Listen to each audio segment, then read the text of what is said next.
Kami menolak peringatan OPM, dikenal berani menentang KKB, inilah sepak terjang Ali KB. Tokoh pemuda Papua ini sebut TPNPB sudah punah. Dilansir dari Gere.id, inilah sepak terjadi tokoh pemuda Papua, Ali KB yang dikenal berani menentang KKB Papua. Mengutip surya.co.id, Ali KB ikut dalam gerakan komponen masyarakat Papua di kota Jayapura yang menolak mentah-mentah KKB Papua. Mereka menyatakan menolak tegas kehadiran organisasi Papua Merdeka OPM. Ali mengatakan bahwa perjuangan KKB Papua sudah tak murni lagi membela orang Papua. Upaya yang dilakukan kelompok kriminal bersenjata KKB juga dinilai sudah kuno.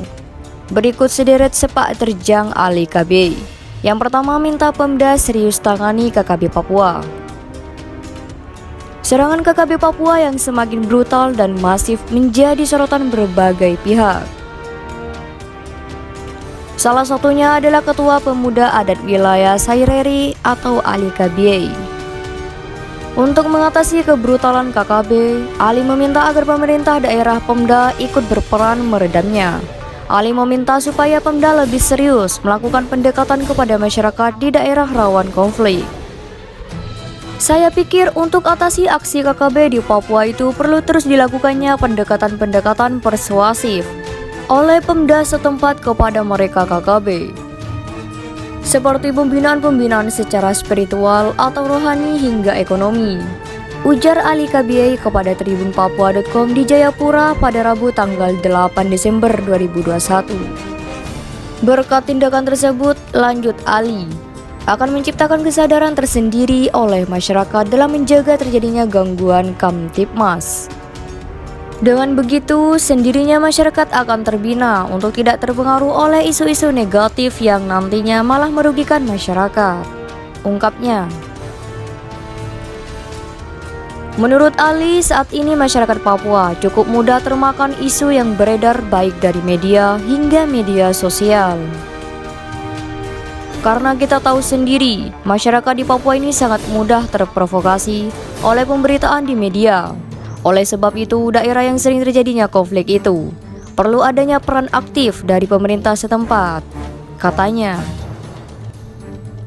Ali memandang persoalan di Papua sangat sensitif dan dinamikanya tak menentu. Karena itu, semua pihak perlu memberikan perhatian khusus, terutama pada daerah yang sering konflik seperti Nduga, Intan Jaya, dan Yakuhimo.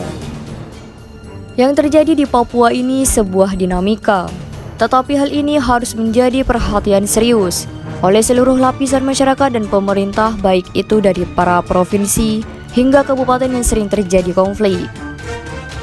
Sebab KKB ini adalah kelompok yang mempersenjatai diri secara ilegal, pungkasnya. Yang kedua yaitu Oga peringati Hari Jadi OPM. Sejumlah organisasi masyarakat yang tergabung dalam komponen Merah Putih Papua menolak dengan tegas keberadaan KKB Papua.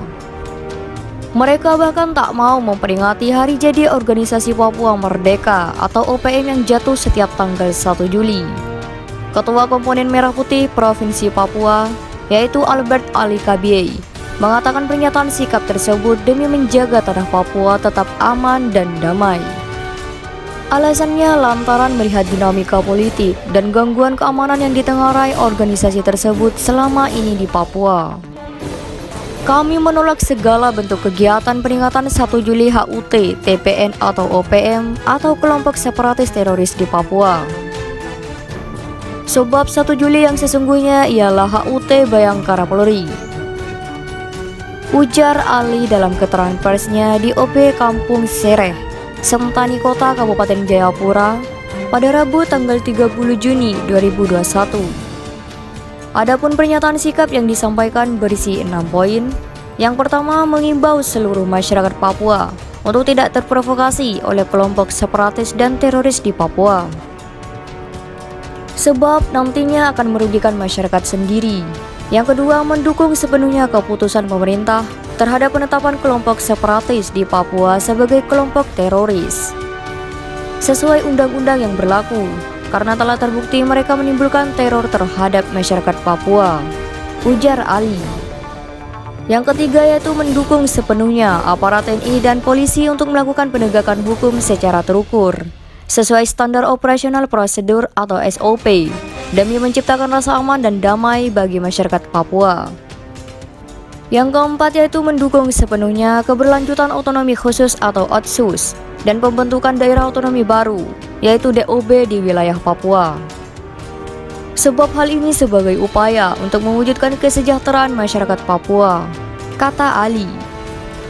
Yang kelima yaitu mengimbau seluruh elemen masyarakat agar terus mendukung dan mensukseskan pelaksanaan PON 20 Papua 2021. Yang terakhir yaitu mendorong aparat penegak hukum dan pemerintah untuk terus melakukan upaya pemberantasan korupsi di Papua. Ketiga, sebut OPM sudah punah. Sebelumnya, Ali Kabiai pernah menyebutkan OPM sudah punah dan yang kini eksis melakukan kekerasan adalah KKB di pegunungan. Para KKB Papua itu kini juga sudah semakin terdesak oleh Satgas Nemangkawi. Pergerakan KKB Papua yang lebih dominan melakukan kekerasan karena sudah terdesak. Pertanyaan-pertanyaan tentang kondisi Papua saat ini selalu merujuk pada kata kunci OPM dan KKB Papua, kata Ali kepada Antara pada Sabtu tanggal 3 April 2021 lalu. Kondisi saat ini di Papua, menurut Ali, jika melihat kembali ke belakang pergerakan Papua Merdeka di tahun-tahun sebelumnya, yang paling eksis melawan kedaulatan NKRI adalah OPM. Diakui Ali, OPM telah sadari dulu menjangkiti pemikiran warga-warga di sepanjang pantai atau pesisir Papua, dan OPM dulu sekali lahir dari gerakan spiritual bawah tanah. Jadi ceritanya bermula dari 1963, Aser Demotekai yang merupakan mantan kepala distrik Demtal, Kabupaten Jayapura. Kemudian muncul juga gerakan pro kemerdekaan Papua di Manokwari pada 1964. Tokohnya adalah Terianus Arunggear. Organisasi Terianus dikenal sebagai Organisasi Papua Merdeka OPM, dan nama OPM semakin dikenal tahun 1965 lewat pemberontakan bersenjata, yaitu kelompok Permanas Ferry Awom di Manokwari, ungkapnya. Seiring berjalannya waktu, lanjut Ali, pergolakan OPM pada waktu itu, orang Papua pantailah yang selalu aktif dalam melakukan perlawanan terhadap negara dengan aksi-aksinya. Namun dengan sentuhan humanis oleh pemerintah dan berjalannya waktu, kesejahteraan orang Papua pantai mulai menjadi perhatian pemerintah. Ali menyebut fakta saat ini buktinya telah banyak anak-anak Papua pantai yang diberikan kesempatan oleh negara untuk bekerja sebagai PNS, juga diberikan jabatan-jabatan fungsional. Juga anak-anak pantai mengabdi kepada Negara Kesatuan Republik Indonesia melalui TNI Polri, kesempatan di berbagai bidang olahraga. Pemerintah NKRI juga memberikan kesempatan seluas-luasnya para pemuda Papua untuk belajar dengan beasiswa, membuat banyak para pemuda Papua yang sukses di berbagai bidang, baik pemerintahan pusat maupun di daerah. Bahkan anak-anak Papua juga sukses di luar negeri memberikan kebanggaan negara, sehingga mereka merasa puas atas perhatian dari pemerintah. Belum lagi banyaknya infrastruktur dan pembangunan di Papua mulai dapat dinikmati masyarakat Papua, ungkap Ali. Setelah para tetua mereka meninggal, menurut Ali, pada titik inilah OPM sudah tidak ada, alias sudah punah, karena secara tidak langsung gerakan OPM tidak dilanjutkan oleh penerus keluarga mereka. Sebagai contoh, sebut Ali, Ketua Dewan Adat Presidium Papua saat itu, yaitu Thais Hio Elway yang merupakan tokoh perjuangan Papua Merdeka. Kini anaknya yakni Yanto Elway telah mendapat kepercayaan dari masyarakat sebagai anggota DPRD Kabupaten Jayapura dan terus melakukan terobosan bersama pemerintah untuk membangun Papua dalam bingkai NKRI.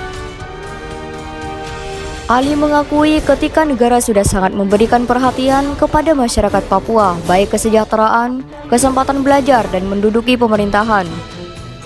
Yang dulu mereka menyebut dirinya OPM, sekarang adalah bagian dari warga negara Indonesia. Dan bila ada yang masih menyebut diksi OPM TPNPB, mereka adalah bagian penyusupan politik, bukan murni dari mereka, karena sesungguhnya mereka sudah punah. Omong kosong jika ada OPM TPNPB, karena yang ada sekarang ini adalah kelompok kriminal bersenjata atau KKB yang berada di area pegunungan, ujarnya.